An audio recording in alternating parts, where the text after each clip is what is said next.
കല്ലുവിൻ്റെ സ്വന്തം പി.കെ. ഭാഗം 16. സർ, ഞാൻ വരാം നിങ്ങളുടെ കൂടെ. Okay mister P K. ബട്ട് ഇയാളെയും കൂടി ഞങ്ങൾ കസ്റ്റഡിയിലെടുക്കും. എന്തിന് സാർ? അവനെന്ത് തെറ്റ് ചെയ്തു?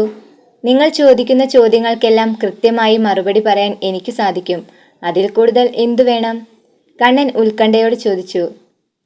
മിസ്റ്റർ പി.കെ., സംശയമുള്ള ആരെയും ഞങ്ങൾക്ക് കസ്റ്റഡിയിലെടുക്കാൻ നിയമമുണ്ട്, പ്രത്യേകിച്ച് ഇയാളെ. ഇനി ബാക്കിയെല്ലാം സ്റ്റേഷനിൽ ചെന്ന് വിശദമായി നമുക്ക് സംസാരിക്കാം. കമോൺ കോൺസ്റ്റബിൾ, ഇവരെ കൂട്ടിക്കൊണ്ടു പോകൂ. പിറകിൽ നിന്ന മറ്റൊരു പോലീസുകാരൻ മാന്യമായ രീതിയിൽ അവരെ കൂട്ടിക്കൊണ്ടു പോകാൻ തയ്യാറായി മുൻപിലേക്ക് വന്നു നിന്നു. കണ്ണൻ ചുറ്റുമൊന്നു കണ്ണോടിച്ചു നോക്കി. അവിടെ കൂടി നിൽക്കുന്നവരിൽ തന്നെ നോക്കി നിസ്സഹായതയോടെ നിൽക്കുന്ന കല്ലുവിനോടും കുഞ്ഞിനോടും യാത്ര പറഞ്ഞുകൊണ്ടവൻ അവർക്കൊപ്പം നടന്നു നീങ്ങി. കണ്ണുകളിൽ ഈറൻ നനച്ചുകൊണ്ട് അവൾ ഒന്നും പറയാൻ കഴിയാതെ ആൾക്കൂട്ട മധ്യത്തിൽ തല കുനിച്ചു നിന്നു. ഓഡിറ്റോറിയത്തിന്റെ പുറത്തേക്ക് പി.കെയും കൂട്ടിക്കൊണ്ട് വന്നിറങ്ങിയ പോലീസുകാർക്കിടയിലേക്ക് മാധ്യമപ്രവർത്തകർ ഇടിച്ചു കയറി വന്നു. എന്നാൽ അവരിൽ നിന്നെല്ലാം പ്രൊട്ടക്ഷൻ നൽകിക്കൊണ്ട് പോലീസുകാർ പി.കെയും സതീശിനെയും അവരുടെ വാഹനത്തിലേക്ക് സുരക്ഷിതമായി കയറ്റി. ആർക്കും ഒരു മറുപടിയും നൽകാതെ ആ വാഹനം അവിടെ നിന്നും കടന്നുപോയി. വലിയ മതിൽക്കെട്ടുപോലെ ഉയർന്നു നിൽക്കുന്ന ഭിത്തികളോട് കൂടിയ മുറിക്കുള്ളിലെ ടേബിളിന് അപ്പുറവും ഇപ്പുറവുമായി അവർ ഇരുന്നു. കണ്ണന്റെ തൊട്ടടുത്തായി സതീശിനെയും പോലീസുകാർ ഇരുത്തി. കമ്മീഷണർ ചോദിക്കുന്ന ചോദ്യങ്ങൾക്കെല്ലാം കൃത്യമായ ഉത്തരം നൽകിക്കൊണ്ടവർ മുൻപോട്ട് പോകുന്നതിനിടയിലാണ് പെട്ടെന്ന് സതീശിനോട് അയാൾ ഒരു ചോദ്യം ഉന്നയിച്ചത്. അപ്പോൾ പറഞ്ഞു വരുന്നത് നിങ്ങൾക്ക് ഇതിനെക്കുറിച്ചൊന്നും വ്യക്തമായി അറിയില്ലെന്നാണ് അല്ലേ? എങ്കിൽ ശരി. പക്ഷേ സതീശൻ, താങ്കൾ നേരത്തെ ഒരു കാര്യം പറഞ്ഞല്ലോ, എന്താ അത്?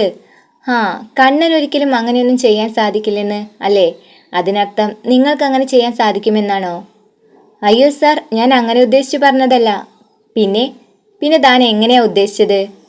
സാർ, എനിക്ക് ഒരാളെ ഇക്കാര്യത്തിൽ സംശയമുണ്ട്. ആരെയാ താൻ സംശയിക്കുന്നത്? വേറെ ആരുമല്ല സാർ, പി.കെ എന്ന ഈ ഇരിക്കണ എൻ്റെ കണ്ണൻ്റെ പിതാവായ ശ്രീധരൻ നായരെ. വാട്ട്? പി.കെയുടെ അച്ഛനോ? കമ്മീഷണർ ഉച്ചത്തിൽ ചോദിച്ചു. പെട്ടെന്ന് അത് കേട്ട് അടുത്തിരുന്ന കണ്ണനും ഒരു ഞെട്ടലോടെ അവനെ ഒന്ന് തിരിഞ്ഞു നോക്കിക്കൊണ്ട് ചോദിച്ചു. എന്തൊക്കെയാ സതീശ നീ വിളിച്ചു പറയുന്നേ? അച്ഛനെ എന്തിനാ ഇതിലേക്ക് വലിച്ചിടുന്നേ? അങ്ങേരെന്ത് തെറ്റ് ചെയ്തു? ഒന്നും മനസ്സിലാകാതെ കണ്ണൻ അവൻ്റെ മുഖത്തേക്ക് തന്നെ സൂക്ഷിച്ചു നോക്കി. ആ ചോദ്യത്തിന് മറുപടി എന്നോണം അവരെല്ലാം കേൾക്കെ അവൻ പെട്ടെന്ന് പ്രതികരിച്ചു. സോറി കണ്ണ, നിന്നോട് ഞാൻ പറയാത്തൊരു കാര്യമുണ്ട്. നീ അറിയരുതെന്ന് നിന്റെ അച്ഛൻ പറഞ്ഞതുകൊണ്ടാ ഞാൻ ഇതുവരെ അക്കാര്യം നിന്നിൽ നിന്നും മറച്ചു വെച്ചത്. എന്തു കാര്യം? അത് പിന്നെ നിന്റെ അച്ഛനും ആ വാസുമാമനും കൂടി കുറച്ച് ദിവസങ്ങൾക്ക് മുമ്പേ നമ്മുടെ ബേബി ഫുഡ്സിന്റെ ഫാക്ടറിയിൽ വന്നിരുന്നു. എല്ലായിടവും ചുറ്റിക്കറങ്ങി കാണുകയും ചെയ്തിരുന്നു. അവിടേക്ക് വന്ന വിവരം നീ അറിയരുതെന്ന് പറഞ്ഞിട്ടാ അന്ന് അവരവിടെ നിന്നും മടങ്ങിപ്പോയത്. പക്ഷേ ഇന്നെനിക്ക് ആ വരവിൽ എന്തോ സംശയം തോന്നുന്നുണ്ട് കണ്ണ. അതിനു പിന്നിൽ ഇങ്ങനൊരു ചതി ഒളിഞ്ഞിരിപ്പുണ്ടെന്ന കാര്യം എനിക്ക് സത്യത്തിൽ അറിയില്ലായിരുന്നടാ. അവൻ എല്ലാവർക്കും മുന്നിലിരുന്നു കൊണ്ട് നിർവികാരനായി. പൊട്ടിക്കരഞ്ഞുകൊണ്ടവൻ മുഖം മറച്ചു പിടിക്കാൻ ശ്രമിച്ചു. തിരിച്ചൊന്നും പറയാൻ കഴിയാതെ കണ്ണൻ അവിടെ അന്നേരം നിശബ്ദനായിരുന്നു. അച്ഛനും മകനും തമ്മിലുള്ള എല്ലാ തർക്കങ്ങളും വള്ളിപ്പുള്ളി തെറ്റിക്കാതെ സതീശൻ പോലീസുകാർക്ക് മുൻപിൽ പറഞ്ഞു കേൾപ്പിച്ചു. കുറച്ചു നേരത്തിന് ശേഷം അവരെ ജാമ്യത്തിലിറക്കാനായി ജെയിംസും ജോണും വക്കീലുമായി അവിടേക്ക് കടന്നു വന്നു. നിയമ നടപടികൾ പൂർത്തിയാക്കിയതിനു ശേഷം ചില കടലാസുകളിൽ സൈൻ ചെയ്യിപ്പിച്ചുകൊണ്ട് അവരെ തൽക്കാലത്തേക്ക് ജാമ്യം അനുവദിച്ചുകൊണ്ട് അവർക്കൊപ്പം വിടാൻ പോലീസ് ഉദ്യോഗസ്ഥൻ തയ്യാറായി. കമ്മീഷണർ ഇരിക്കുന്നതിന് മുൻപിലെ മേശയ്ക്ക് അഭിമുഖമായി ജോണും ജെയിംസും വക്കീലും ക്ഷമയോടെ ഇരുന്നു.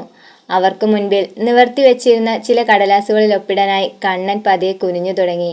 അതു കണ്ടതും കമ്മീഷണർ അവർ കേൾക്കെ താക്കീതായി ചില കാര്യങ്ങൾ ഓർമ്മിപ്പിക്കാൻ ശ്രമിച്ചു. ഇപ്പൊ നിങ്ങൾ രണ്ടാളും സൈൻ ചെയ്തു പൊക്കോ. പക്ഷേ അത് താൽക്കാലികം മാത്രം. ജാമ്യം അനുവദിച്ചെന്ന് കരുതി ഈ കേസിൽ നിങ്ങൾക്ക് യാതൊരു പങ്കുമില്ലെന്ന് കരുതരുത്. നിങ്ങൾ പറഞ്ഞതെല്ലാം വിശ്വസിക്കാൻ എനിക്കിത്തിരി ബുദ്ധിമുട്ടുണ്ട്. അറിയാലോ, ഈ കേസ് ഇപ്പോൾ മീഡിയക്കാരും കൂടി ഏറ്റെടുത്തിരിക്കുന്ന സ്ഥിതിക്ക് കാര്യങ്ങൾ കുറച്ചുകൂടി ഗൗരവമായി മാറും. പിന്നെ പി.കെയുടെ അച്ഛനെ കസ്റ്റഡിയിലെടുത്ത് ചോദ്യം ചെയ്തതിന് ശേഷം ഞാൻ നിങ്ങളെ വീണ്ടും വിളിപ്പിക്കും. ആ സമയത്ത് ഷൂട്ടിങ്ങിന്റെ പേരും പറഞ്ഞുകൊണ്ട് നാട് വിടാനാണ് ഉദ്ദേശമെങ്കിൽ പിന്നെ നിങ്ങൾക്ക് എൻ്റെ മറ്റൊരു മുഖം കൂടി കാണേണ്ടി വരും. മനസ്സിലായല്ലോ? കേസിന്റെ ഗുരുതരാവസ്ഥ പോലെ തന്നെ അയാളുടെ വാക്കുകൾക്ക് മൂർച്ചയുണ്ടെന്ന കാര്യം കണ്ണന് വ്യക്തമായിരുന്നു. എല്ലാം പറഞ്ഞതുപോലെ എന്ന ഭാവത്തിൽ അവൻ തലയാട്ടിക്കൊണ്ട് അവിടെ നിന്നും അല്പം മാറി നിന്നു. അപ്പോഴേക്കും അവിടുത്തെ ചില കോൺസ്റ്റബിൾമാർ ചേർന്ന് കണ്ണന് ചുറ്റും കൂടി നിന്നുകൊണ്ടൊരു സെൽഫി എടുക്കാനായി ആഗ്രഹം പ്രകടിപ്പിക്കാൻ തുടങ്ങി. ആ കാഴ്ച കണ്ടയുടനെ അവർക്കു നേരെ തീക്ഷണമായൊരു നോട്ടം വഹിച്ചുകൊണ്ട് കമ്മീഷണർ അവിടെ നിന്നും ചാടി എഴുന്നേറ്റു. കൊള്ളാം കൊള്ളാം, നല്ല മാതൃകാപരമായ പെരുമാറ്റം. എന്തു തെമ്മാടിത്തരം ചെയ്തു കൂട്ടിയാലും സെലിബ്രിറ്റികൾക്ക് എവിടെ ചെന്നാലും ഫാൻസുകാരാ അല്ലേടോ. ആശുപത്രിയിൽ കിടക്കുന്ന ആ പിഞ്ചു കുഞ്ഞുങ്ങൾക്ക് എന്തേലും പറ്റിയാൽ ഇവനൊക്കെ നാളെ കൊലക്കേസിലെ പ്രതികളായി മാറും. അതൊക്കെ അറിഞ്ഞോണ്ടാണോ നിങ്ങൾ ഈ കോപ്രായങ്ങളൊക്കെ കാട്ടിക്കൂട്ടുന്നത്? കഷ്ടം, എനിക്ക് എന്നോട് തന്നെ പുച്ഛം തോന്നുന്നു. ഛേ. അയാൾ അവരെ പരിഹസിച്ചുകൊണ്ട് മറ്റൊരു മുറിയിലേക്ക് കടന്നു പോകുന്നത് കണ്ടപ്പോൾ അതെല്ലാം കേട്ടുകൊണ്ട് അവിടെ നിന്നിരുന്നവരുടെ മുഖമെല്ലാം പെട്ടെന്ന് വിളറി വെളുത്തതുപോലെയായി. താൻ ആരുമല്ലെന്ന ചിന്തയോടെ അവർക്ക് മുൻപിൽ പുഞ്ചിരിക്കാൻ കണ്ണൻ അന്നേരം ശ്രമിച്ചു.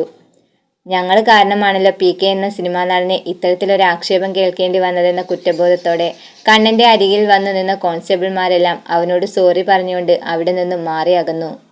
ആ സിറ്റുവേഷൻ മറികടക്കാനായി വക്കീലും ജോൺസാറുമെല്ലാം കണ്ണനെയും കൂട്ടിക്കൊണ്ട് അവിടെ നിന്നും പുറത്തേക്ക് ഇറങ്ങി.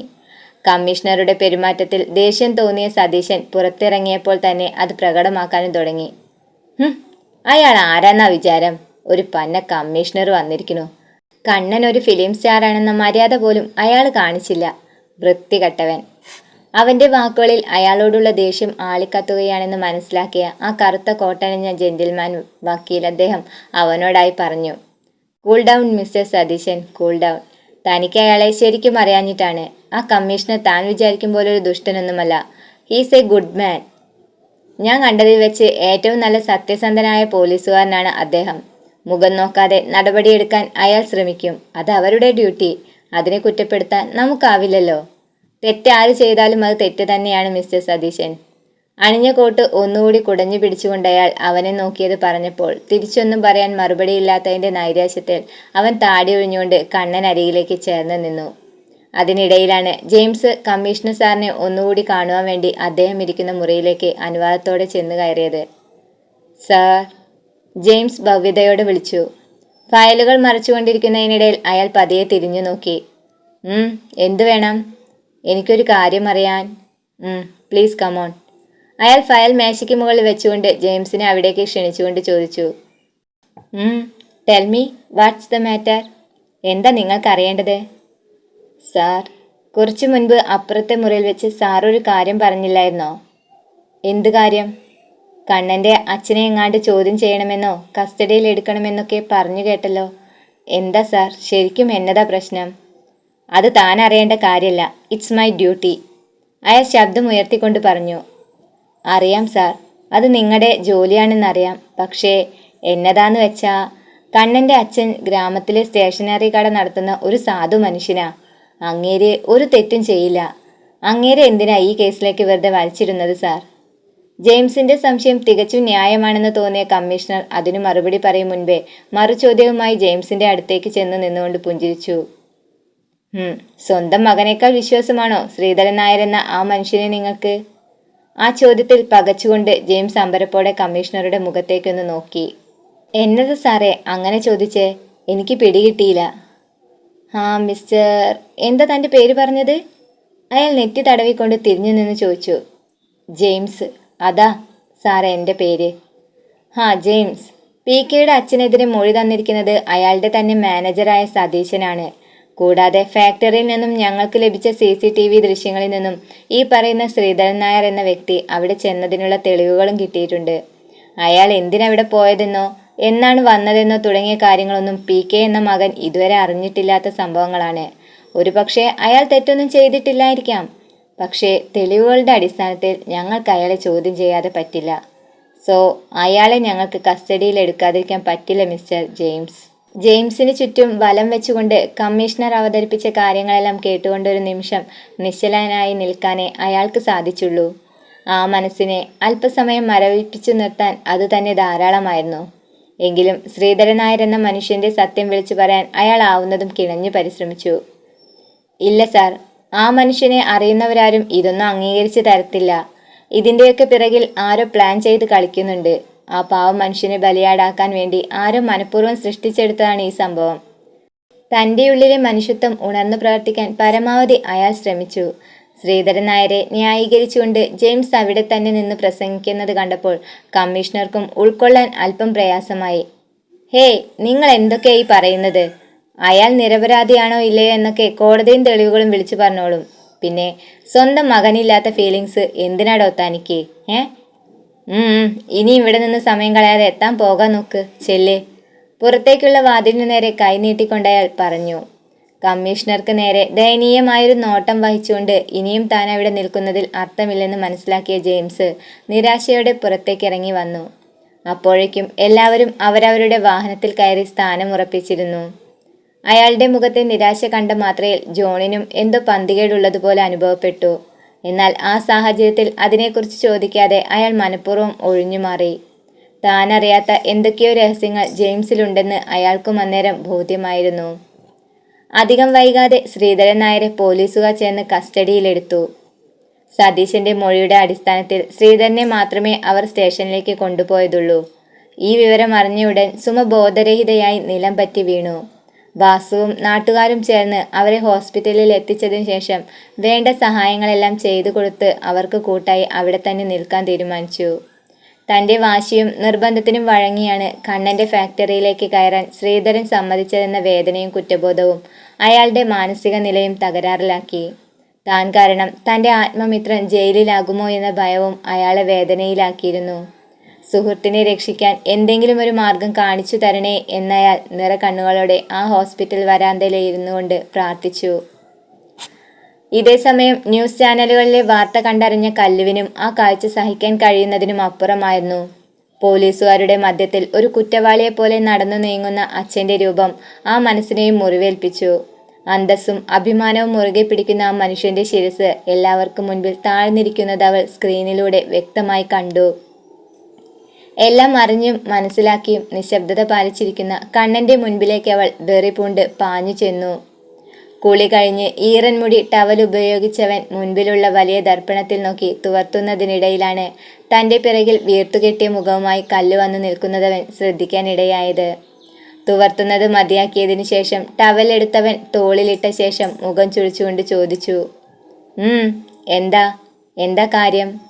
രണ്ടു കൈകളും ഉപയോഗിച്ച് കണ്ണുകൾ തുടച്ചതിന് ശേഷം തല നിവർത്തി നിന്നവൾ പറഞ്ഞു, അപ്പോ കണ്ണേട്ടൻ വിവരങ്ങളൊന്നും അറിഞ്ഞില്ലേ?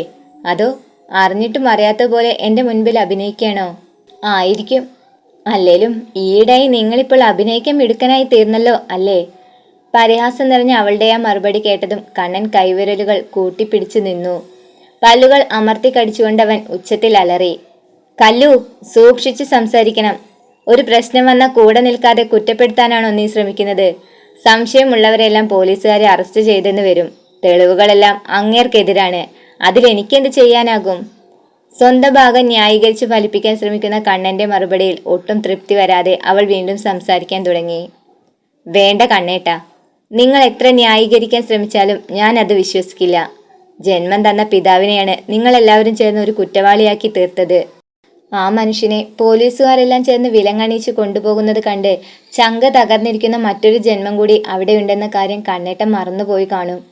സ്വന്തം മകന്റെ വേർപാടിൽ നീറിക്കഴിയുന്ന ആ അമ്മയ്ക്ക് നിങ്ങളൊക്കെ ചേർന്ന് കൊടുത്ത സമ്മാനം വളരെ വലുതായി പോയി കണ്ണേട്ട. സഹായിച്ചില്ലേലും ആ പാവങ്ങളോട് ഇത്രയും ക്രൂരത കാണിക്കാൻ എങ്ങനെ മനസ്സ് വന്നു കണ്ണേട്ട നിങ്ങൾക്ക്? കണ്ടമിടറിക്കൊണ്ടവൾ പറഞ്ഞു. കേട്ടു നിൽക്കാൻ താല്പര്യമില്ലാതിരുന്ന ആ വാക്കുകളിൽ യാതൊരു ചലനവും സംഭവിക്കാതെ പാറ പോലെ ഉറച്ചു നിന്നുകൊണ്ടവൻ കല്ലുവിനെ നോക്കി. കലങ്ങി മറിഞ്ഞ മനസ്സുമായി ഇനിയും താനവിടെ നിൽക്കുന്നതിൽ അർത്ഥമില്ലെന്ന് മനസ്സിലാക്കിയ അവൾ ആ വീടിന്റെ പടി കടന്നു പോകുവാൻ തയ്യാറായി ഒരുങ്ങി. ഒന്നും അറിയാതെ കട്ടിലിൽ ചെരിഞ്ഞു കിടന്നുറങ്ങുന്ന കുഞ്ഞാറ്റയും എടുത്തുകൊണ്ടവൾ അവന്റെ മുൻപിലൂടെ നടന്നു പോകാൻ തീരുമാനിച്ചു. അപ്രതീക്ഷിതമായ അവളുടെ പെരുമാറ്റത്തിൽ കൈ തുള്ളിക്കൊണ്ടവൻ വീണ്ടും ചോദിച്ചു, എവിടേക്കാ കുഞ്ഞിനെയും കൊണ്ട്? ഇവിടെ നിന്ന് ഇറങ്ങിയാൽ പിന്നെ പിറകെ വാലുപോലെ പാഞ്ഞു വരാൻ എന്നെ കിട്ടില്ലെന്ന കാര്യം ഇപ്പോഴേ പറഞ്ഞേക്കാം കല്ലു. വാശി പിടിച്ച് നീ ചെയ്തു കൂട്ടുന്ന കാര്യങ്ങൾക്കൊന്നും പരിഹാരം കണ്ടെത്തലല്ല എൻ്റെ ജോലി. മര്യാദയ്ക്ക് കുഞ്ഞിനെ കൂട്ടി അകത്തേക്ക് പോകുന്നതാണ് നിനക്ക് നല്ലത്. ഉറച്ച സ്വരത്തിൽ അവനത് പറഞ്ഞു തീരും മുൻപേ അവൾ തിരിഞ്ഞുകൊണ്ട് അവൻ്റെ മുൻപിലേക്ക് വന്നു നിന്നു. കണ്ണുകൾ വിടർത്തി അവനെ നോക്കി പറഞ്ഞു, വരില്ലെന്നുറപ്പിച്ചുകൊണ്ട് തന്നെയാണ് കണ്ണേട്ട ഞാൻ ഈ പടിയിറങ്ങുന്നത്. സ്വന്തം അച്ഛനെ പോലും വിശ്വാസമില്ലാത്ത നിങ്ങളുടെ കൂടെ ഇനിയും ജീവിതം മുന്നോട്ട് നയിക്കാൻ എനിക്ക് പ്രയാസം തന്നെയാ.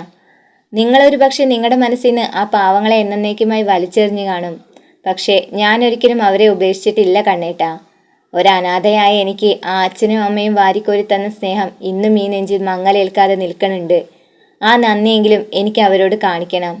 ഇനിയും ഞാനത് ചെയ്തില്ലെങ്കിൽ ഈ കല്ല് പിന്നെ ജീവിച്ചിരുന്നിട്ട് യാതൊരു പ്രയോജനവുമില്ല. അവൻ്റെ കണ്ണുകളെ നോക്കി ധൈര്യത്തോടെ അത് വിളിച്ചു പറയാൻ അവൾക്കൊട്ടും പതർച്ച അനുഭവപ്പെട്ടിരുന്നില്ല. അല്പം പോലും അവിടെ നിൽക്കാൻ താല്പര്യമില്ലാതിരുന്ന ആ മനസ്സിന് മറ്റൊന്നും കേൾക്കാനുള്ള ആഗ്രഹം ഉണ്ടായിരുന്നില്ലെന്നതാണ് സത്യം. കുഞ്ഞിനെ തോളിൽ ചേർത്ത് പിടിച്ചുകൊണ്ടവൾ എല്ലാം ഉപേക്ഷിച്ചുകൊണ്ട് അവിടെ നിന്നും നടന്നു നീങ്ങി. അവർ പോകുന്നതും നോക്കി മൗനം പാലിച്ചുകൊണ്ടവൻ അവിടെ തന്നെ നിന്നു. കുറ്റബോധത്തിന്റെ നേരിയ ഒരു കണികയ്ക്ക് പോലും തൻ്റെ മനസ്സിൽ സ്ഥാനം കൊടുക്കാതെ ആ വാതിൽ അവൻ അവർക്ക് മുൻപിൽ കൊട്ടിയടച്ചു.